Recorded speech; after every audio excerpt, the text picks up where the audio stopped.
Hello, welcome back to the Christ MotoGP Podcast. Summer break is over, MotoGP is back. Red Bull Ring, an interesting circuit, one that's delivered plenty of drama down the years. And recently, maybe because of track modifications, it hasn't delivered the most exciting racing, but it's certainly a track that I think it's there to stay for the long haul for MotoGP. It's an iconic venue, it's got plenty of history, and you think back to when the races were first here, from 2016 to say 2020, they were absolutely brilliant. Epic last lap races, of course. You can go into those ones with Marc Marquez, Andrea Dovizioso, Miguel Oliveira taking that dramatic win, and even Brad Binder in 2021 winning on slick tires in the wet. It's a circuit that has plenty of history in the short time that it's been on the calendar. And joining me to discuss the preview for the week is Lewis Duncan. Lewis, it is a great venue in terms of a place set for MotoGP. It's such an epic circuit. Like I said, maybe the chicane aspect is kind of taken away from that, but it's a circuit that has plenty of character, and it's one that Marc Marquez will want to be taken off his list, because when you look at his previous results, he's never won here, and he's came close so many times before, but now he's on the bike that beat him so many times down those years.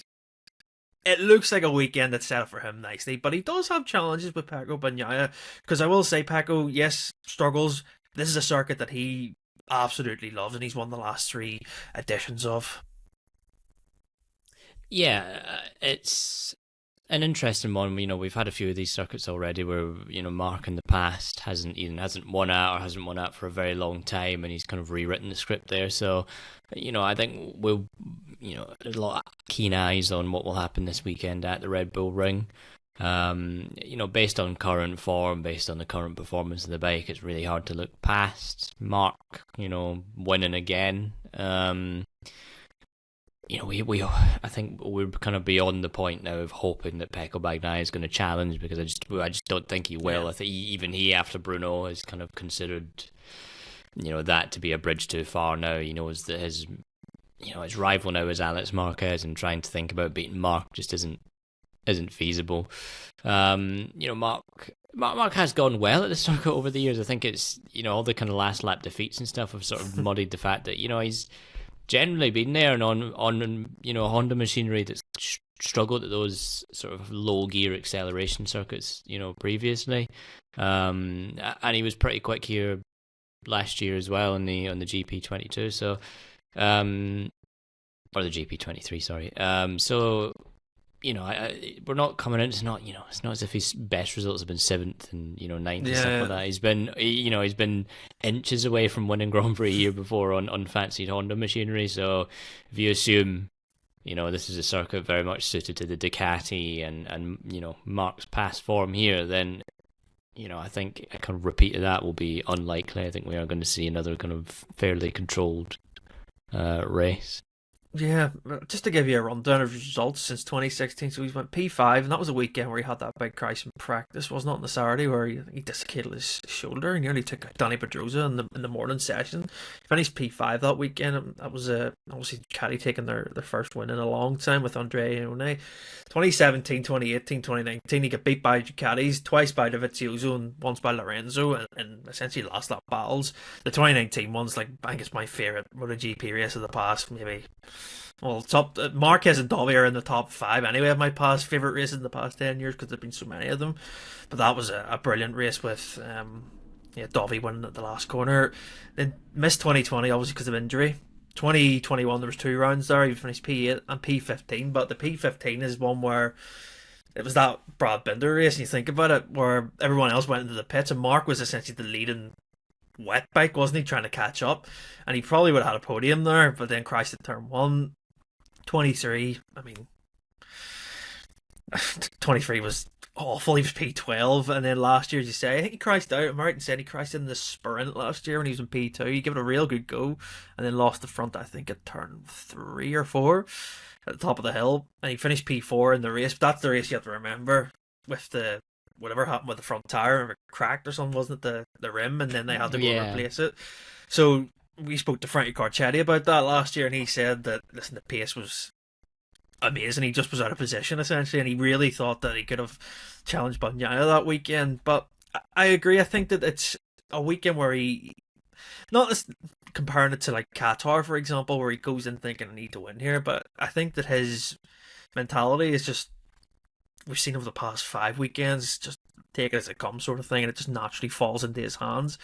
The other outlier is rain on Saturday and maybe rain on Sunday is the only thing that could spice it up in terms of, it might not be as straightforward for him, but we've seen in every condition this year he's pretty much unbeatable when he gets into the groove. I think looking at the other Ducati riders, touch about Pecco and how his mentality is going to be, because he said after Bruno, basically, Alex is the reference, as you say. What about Alex? What about the other Ducatis?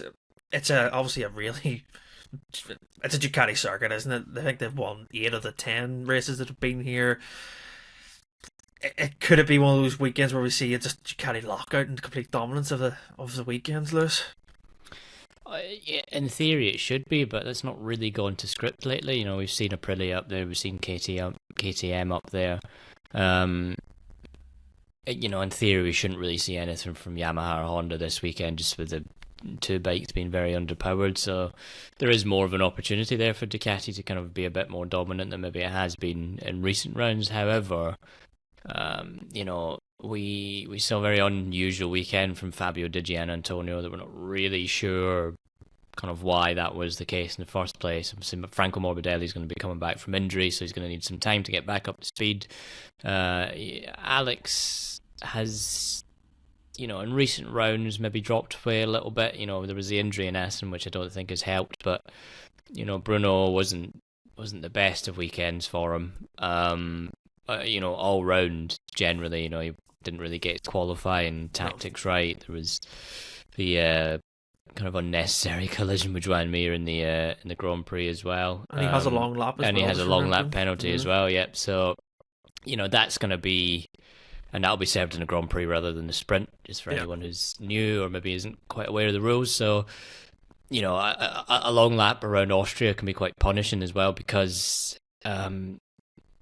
with these modern bikes, with the aero, with the ride height devices, it is much, much harder to kind of get an overtake done now and follow other riders. So that's, we saw that with Jorge Martin last year when he had an incident in the sprint, and he 23 the year before. With Marie, that's right. Yeah, and he had and he got a long lap in the Grand Prix, and from having good pace to kind of be challenging up there, he ended up dropping down the order and struggling to get back through again. So that is going to be something that will be a tactic that Gresini are going to have to play with and try and figure out how best they can get limit that damage for Alex. But bad timing for him in that kind of battle for second in the championship, because in theory Pecco should at least be kind of up there on the podium battle. I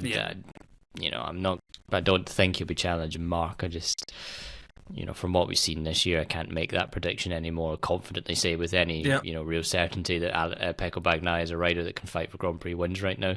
But that battle for second is kind of really what we're looking at now. And Alex has made a big error there. So let's see Fermin Aldeguer as well. His form good but mixed. And Austria, despite being a reasonably simple looking circuit, is quite difficult. I think a lot of the riders have spoken about this. It's not the easiest to kind of get right. Especially, we've seen rookies go well here in the past. Remember Jorge Martin's first win, but I think Ducati will have an eye over their shoulder just of who will be behind them, because we have seen that gap has closed up a little bit over the past few rounds. It has. I'm getting straight into that. I think that's Aprilia, so it is. And I think with the history of Aprilia and Austria, I kind of can't really think about a result that they've had that's been a real standout. It's been a weird circuit for them. The bike doesn't go necessarily. It's okay for them, but it's like pre-chicane I always try and think of, and then obviously after chicane, like when the chicanes be put in. 22, they were. I can't remember where Lisa Spargaro finished. I honestly can't. I think he might have been near the top 5. It's a bike that is getting better each round, and it's ticking off the things that I said last year with the Aprilia. You get to certain rounds and just be nowhere, but it seems now that they have a package that wherever they turn up, it actually goes pretty well. And I think that was the key for them, wasn't it? Compared to previous years, Lewis, just turning up and making sure if you're not beating Ducati, you're the rider bikes behind them, aren't you? Yeah, consistency has always been a thing that has eluded Aprilia over the years. I mean, last year it was great in the first half of the season, and then second half of the season it completely dropped away, and that's been true for a long time. You know, you get to those races later in the year, and the bike performance would disappear, the reliability would disappear. So this has definitely been the most consistent campaign for Aprilia for a long, long time, and it does. Red Bull Ring isn't a great circuit for the kind of the characteristics of the Aprilia. It's a bike that likes to flow, so we don't have too much of that. But it's not bad in terms of traction. It's certainly not bad in terms of top speed either. It's not, it's not quite on the same level as the Ducati, but it's not far away either. So I do expect a better weekend from Aprilia. I think this is a manufacturer that's a bit more energized as well. Bezzecchi's consistency has really helped them through a difficult period, and Jorge Martin's first race back at Brno was really, really solid. I think it's a really good, foundation for them. Red Bull Ring will be quite a good weekend for him to kind of unlearn some of the braking habits he has on the Ducati. It's a lot of hard braking here, and on the Ducati previously, that's where the style works. He has to unlearn that, and I think that, using those using this weekend as a test for that will be a really good thing for him. So I think there's a lot to gain from Aprilia. And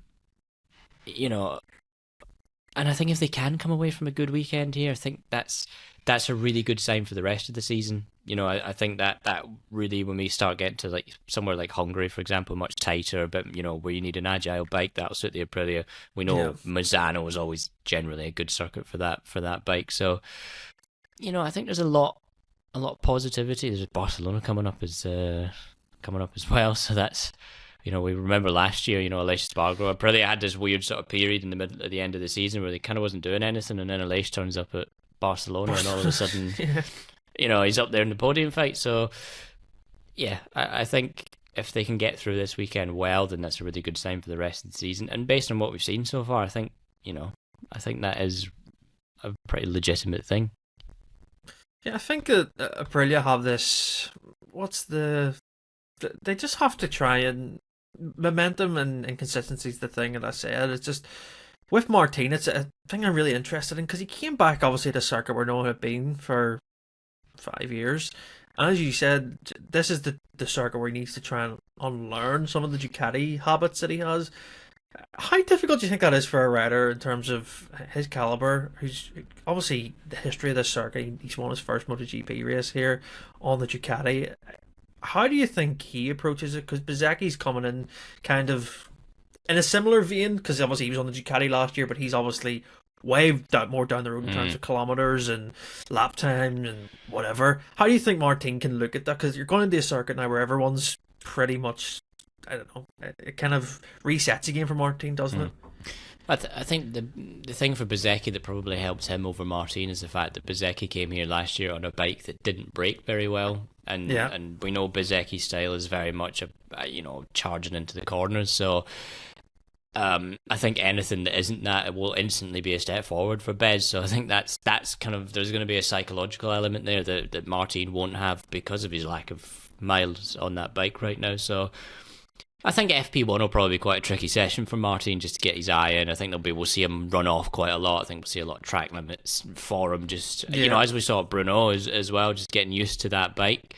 But I think he'll steadily build it up, and he'll figure out where he's had a few weeks now to kind of study that data, to let his feelings of the bike assimilate. I know he's going to jump back on the bike, and he's going to feel something similar, whereas if you compare to previously, he was on the bike in November, has 13 laps on it in February, and then nothing until April when the bike's already changed quite a bit, and then nothing again until a couple of weeks ago when the bike's changed even more. So that consistency will help Martin.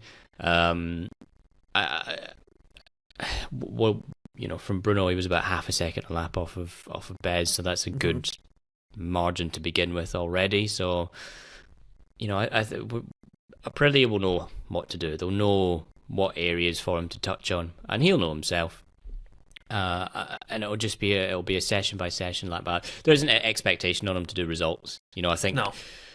where he was in Brno was a good starting point, but this is a different circuit entirely, and they'll need a bit of time to kind of get him up to speed again. But I think Martin will, whatever happens, Martin's going to come out of this well. He's going to learn a lot that he can then apply to a new circuit the following week, which is a completely level playing field.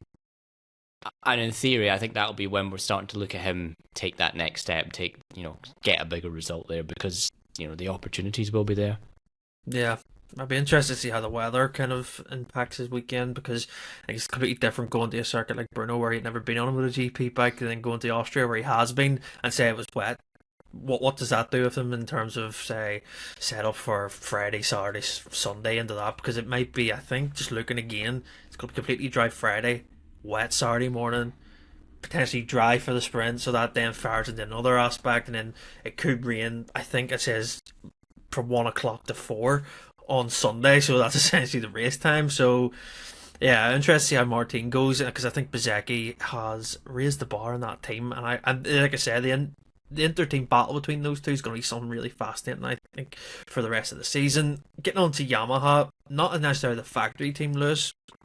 Pramac, still no word on who's going to be Toprak's teammate. I was expecting to hear something potentially, I don't know, maybe last week or maybe coming into this week at the start. Do you think we'll hear anything? But who do you think is going to take that spot? Because it's hard to read, isn't it? Because there's many people saying it's going to be Oliveira.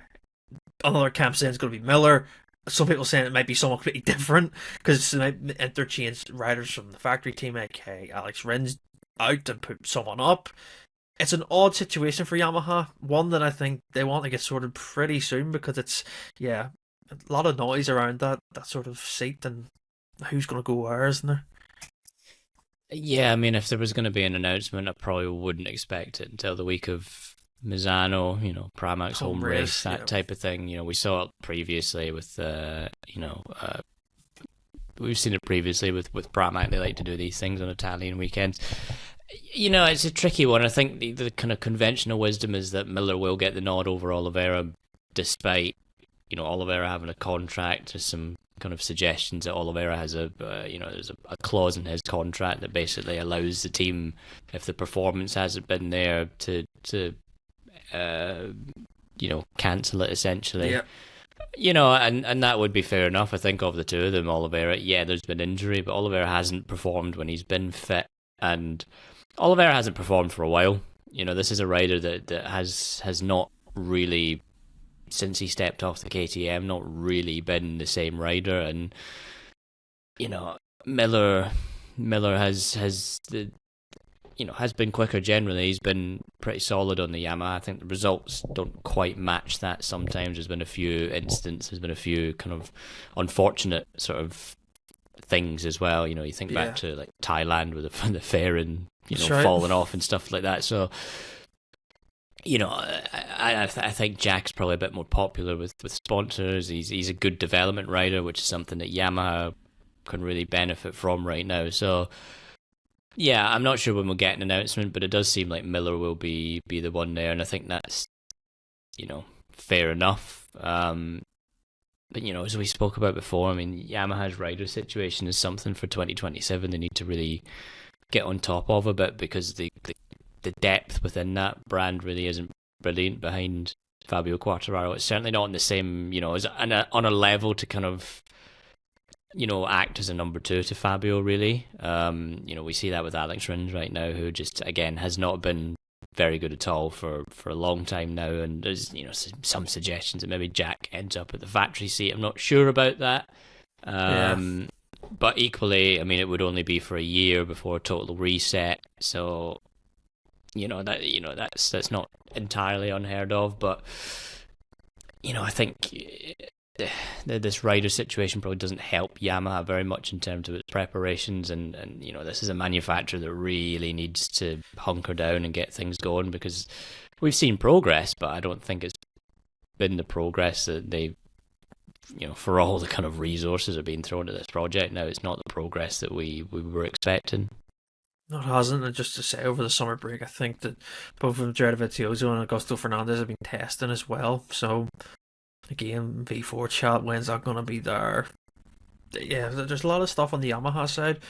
I think what you said about the team sort of behind Quadraro, it reminds me a lot of Honda with Marquez in previous years in terms of when he's not there, or say, obviously he wasn't there with injury for a good period, you're thinking, what's going on here? Why is there no one that's picking it up? Obviously the bike's difficult to ride, but Yamaha just, I think the factory team, in terms of if you look at the Rins aspect, Rins is a brilliant rider, has been for MotoGP, but whether it's injury, with his leg still, just not being able to adapt to the Yamaha from the Honda and that jump and even all the Suzuki stuff carrying over.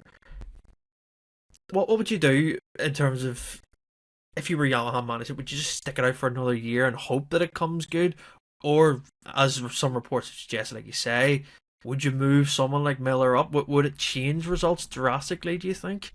I don't think it would change results necessarily. I think you would just end up with what Jack does on a Pramac bike right now on a factory bike, which, you you look at the standards, Jack's not, he's not super high up there. There have been a few decent results, but they haven't quite been there. So, yeah. Yamaha are a bit damned if they do, damned if they don't, because the current lineup isn't really working, and in theory, it's not really going to get easier next year because with all the will in the world, Toprak's not gonna adapt to the Michelins because the kind of really this is all geared towards 27 and the switch to the Pirelli. So Fabio's going to be doing a lot of the heavy lifting again in a contract year when he's not happy at the progress, he's not happy at not having a winning bike, and his signature will be pretty highly sought after because it's Fabio Quartararo, he's a world champion. We've seen what he can do in this Yamaha right now, so imagine what he can do on a competitive bike. Will be what a lot of manufacturers will think, and there are some good seats now. There will be some good rides for 27 available to him, so it's tricky. I think if Yamaha just kind of stick to what they're doing now, I think Toprak could probably benefit from having someone like Jack in the box next to him at Pramac to kind of help his adaptation a bit. I think if Yamaha really needed to make a change, maybe instead of promoting Miller to the factory team or whatever, maybe just swap Rins out for someone like Augusto Fernandez, the test rider. He knows the bike inside out now.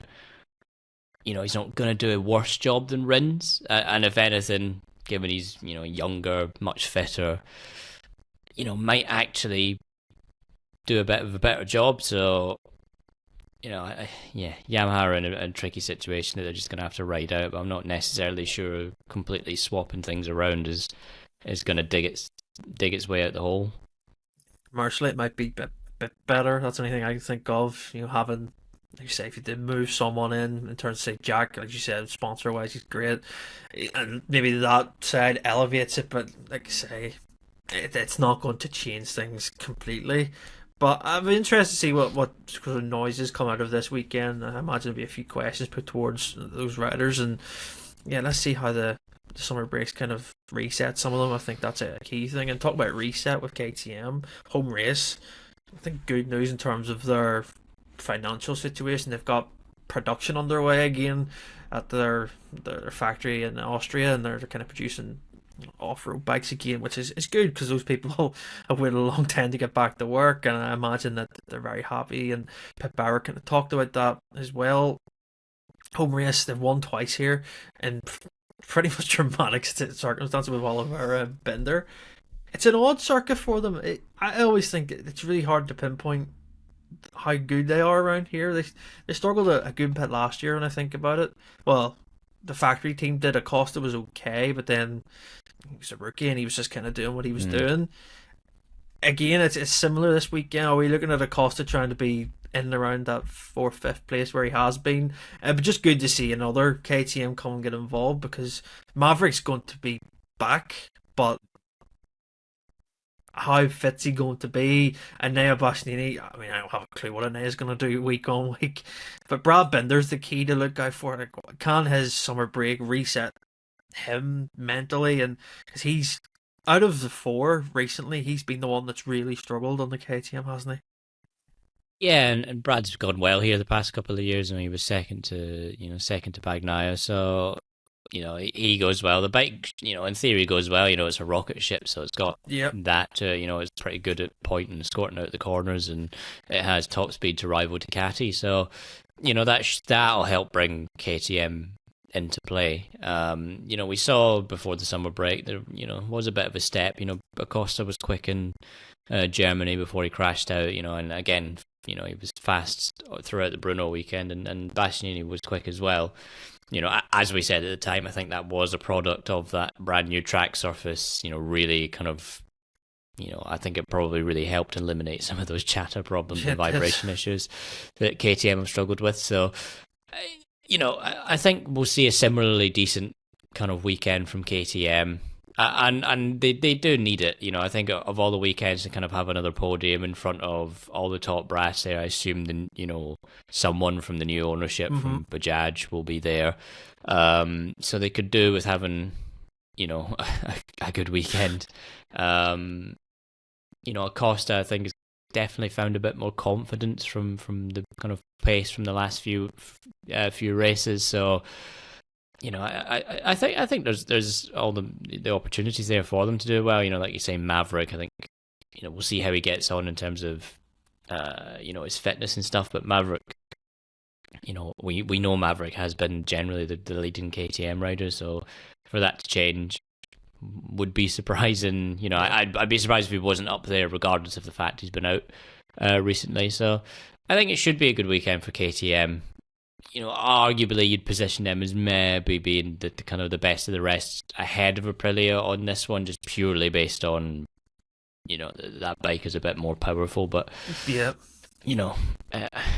it's really always hard to tell with KTM, isn't it? The consistency hasn't been there, so it's very hard to predict where it'll shake out, and, weather's another factor there. So, let's see. Yeah, and thinking back last year, it was, I think I'm right in saying, didn't Acosta have an absolutely massive crash down the back straight, down the hill? He had a small crash before, and then that's right. It seemed to be that the broken wings took a lot of temperature off the front, and he crashed when he rode, which is a strange one. And I think it kind of ruined his weekend, that the confidence-wise, like he was, I need to check actually here where he actually finished, because if I'm right in saying, I think he was pretty handy in practice before those crashes. And yeah, I think let me check. Acosta was Austria. So he's 13th from the Grand Prix. I can't remember exactly what happened. If he went wide somewhere or just the crash kind of derailed his weekend. But I'd be interested to see how he performs in front of, you said, management and stuff. Because obviously this year it's been a bit of a difficult, not say difficult relationship, but it's been kind of a bit cold at times. And I think that the past few results for him, he's been, so he DNF'd at Holland, he DNF'd in Germany, but he was strong in Brno, and he's also had before that, I mean, he was 4th, 6th, 4th, 8th, so he's had decent performances on a Sunday, which I think is key. And I love to see if in the wet, I just want to see a bit of magic from him somewhere, because he has that potential to take it to someone in conditions, and I just want to see him do it. And if he could do it in front of the home crowd, that'd be I think it'd be pretty special, to be honest. But yeah, KTM, as you say, are very hard to pinpoint, and yeah, I can't really give you a prediction on who's going to be the top one, but yeah, keep an eye on them throughout the weekends. In terms of predictions for the weekend, we can give a top 3 because people obviously want that. There's a guy, I forget your name if you're listening or watching in the YouTube comments, he wants us every weekend to give a top 3. I'll give you a top 3 for just the Grand Prix because I can't do sprint races. I'm not a genius, so I'm not. I think it's going to be, third place in the Grand Prix for me will be, I'm going to go with Costa for third place in the Grand Prix. Second place, I'll go with Pecco. First, I'll go with Marc, taking his first one at Austria. Other than that, it's so hard to predict, isn't it, Lewis? Because third place is a real lottery, I think. It's going to be a Ducati winning it, I think. Yeah. But it's trying to predict behind that, isn't it? Well, that was going to be my prediction. Would be Marc, Pecco, and Acosta. So let's see. But yeah, I mean, the funny thing about weather in Austria is that when it rains, it really rains. It's very hard to predict. It's very hard to predict as well because of the sort of little microclimate you've got in those hills. So it really does, when you get a downpour, it does really change things very, very quickly. And that's going to keep people on their toes, which is going to be interesting for us if it does rain. Yeah, I hope it does. To be honest, I love a bit of. I like it when it's fully wet. I love it when it's like that. I don't like it when it's those 2021 conditions, because it's brilliant to watch, but it's like also it's like you don't know where to look because it's just so sketchy. And I think with this circuit, and the last thing I want to end it on is the nature of the circuit now has completely changed with the chicane. I don't think I've ever talked about this on a podcast before. How different do you think pre-chicane with chicane now it is for the riders? Because they all loved the old circuit. Obviously, the dangers was known, obviously with the way that kink was, but the chicane's completely different now where it comes, because it basically just ruins the flow of the whole first sector, doesn't it? Yeah, and the original design for the chicane was a bit more of a fast flowing one. That's right. So the one we have now is even worse. It has changed the Grand Prix quite a lot, because it used to be much harder on brakes. We saw obviously a couple of years of Yamaha brake failures for That's right, for Maverick, and I think a couple of the riders had issues as well. So it used to be a really punishing one there. So with that extra chicane, it brings the speeds down. It's a bit less, bit less of a problem on brakes. It's a bit, that type of thing. So I don't think it's as thirsty a circuit as it maybe used to be in terms of fuel usage, because obviously now you're not kind of winding it up for such long stretches. It's definitely, I think it's one of the things that's contributed to the races at Austria not being good. I still maintain, and I think we spoke about this last year, the problem we've got is really the bikes. These bikes are crap. Yeah, like they're not good bikes. This is going to go down in history as one of the worst eras of MotoGP in terms of bikes. Maybe even along with the 800s. We just, all the aero, the ride height, and the ride height devices for a circuit like this, where you can just wind up the power. You've got the aero keeping the front down, you've got the ride height device keeping the front down. One of us could jump on one of those bikes and probably not do too badly if we had a bit of time to get used to it. I wouldn't even want to say that. I'd go on that. But that is the thing. These riders have spoke about it. Like those races, we talk about those last lap battles, and stuff like that. Those were brilliant because they were fully down to the riders. They were fully down to Dovi, fully down to Marc, to manage things, to try and get the best runs out of corners as possible. Proper racing. We don't really have that anymore anywhere because of these bikes. So, or we do. We see it for a very, very short amount of time. 5 laps at the start of a race, and I think that's the key thing as well. Because I remember this kind of discourse of Malaysia last year, where everyone's like, "Oh, you can't say MotoGP is boring because look at that battle," and it was like, yeah, it was a good battle for 3 laps, and then it was nothing for 20. I'd rather see, something build for 20 laps and then everything happen on the last 3 laps, which, was what we used to see in Austria. Of course. So I think if we had those 2019 bikes here, I think the racing would be better. It wouldn't be as good, because chicanes kind of fundamentally do ruin racing a little bit. Let's be real here. The disrupting the flow, that type of thing. So, but I think it would be better. I don't think the track layout is necessarily fully to blame.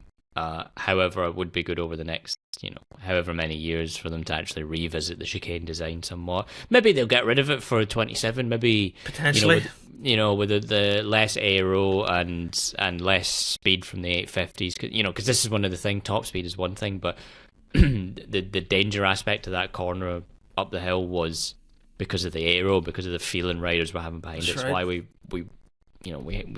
started to have problems there. So, maybe in the next couple of years we'll see them go back to that. The layout is still there. We see it for Formula One. So, I've always maintained I'd rather see the bikes slowed down and the tracks maintained rather than the tracks have to be adapted to meet faster bikes. I don't care if a bike has 20 more horsepower than, you don't see that. You don't notice that in racing. What you notice is these are the fastest MotoGP bikes we've ever had, but the racing's not as good as it used to be. So, powerful bikes don't necessarily equate to great racing, as Moto3 shows as well. So, hopefully with these 850s we can see, a positive knock-on effect of getting the old Red Bull ring layout back. Yeah, do you know what was the turning point? I remember in 21, Jorge Martin won his first race. I think it was the first race that Joan Mir and Suzuki had the ride height device, and they couldn't get close to the Ducati one because they were just trying and trying. And Mir, I think, was probably the fastest rider of that race, finished P2, and he couldn't get close to the Ducati out of the last sector because it was just pulling away, and the Suzuki ride height wasn't good enough, it hadn't done enough. And this is the point where I realised, I was like, why is no one overtaken anymore? And I think Austria, as you said, with the aero and the ride height, is the circuit that shows it the most.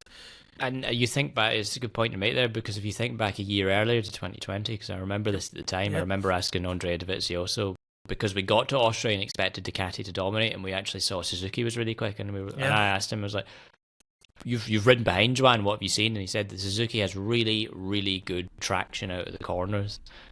And that was before it had that rear ride height device. So, that's what we're talking about when we say, the ride height device have taken away a lot of an automatic thing. Suzuki built a great bike there that Joan Mir's riding style could use to be really smooth out of corners, whereas someone else, take a Honda, for example, couldn't. It was a bit more aggressive. And Ducati, generally that's been one of its strengths as well. So, we Austria, I think, does highlight a lot of the problem. Austria and Assen are the two circuits for me now that highlights really the biggest fundamental flaws with these modern bikes that will hopefully be, rectified come 2027. Yeah, absolutely. I hope. I just hope that we get back to how it used to be. And if anyone is interested, if you want to go back and watch any races, if you're kind of new to MotoGP and you want any pointers, go back and watch 17, 18, 19, and both the 2020 races. I think you can't really, when you look at MotoGP, and even 21, to be fair, the 2021 races were okay. When you go back and watch some of those, I mean, it looks different, it looks odd, it looks strange. You don't see ride height devices and you have to kind of readjust when you've just been used to them for so long now. But you think back about how good the overtakes were and how good those last lap battles built up to. Yeah, I'd crave for that this weekend, so I would, but I don't think we're going to get it. But let's see if the weather plays into it, and who knows, we can get a surprise potentially.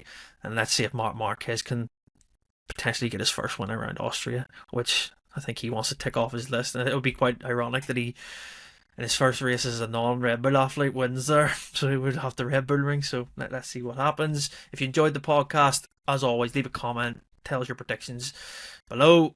Apple Podcasts, Spotify, 5-star review helps us out massively. If you're even listening on Acast, make sure to leave a review there. It helps us on their platform as well. So it does. And yeah, we'll see you next week for the review of the Austrian Grand Prix.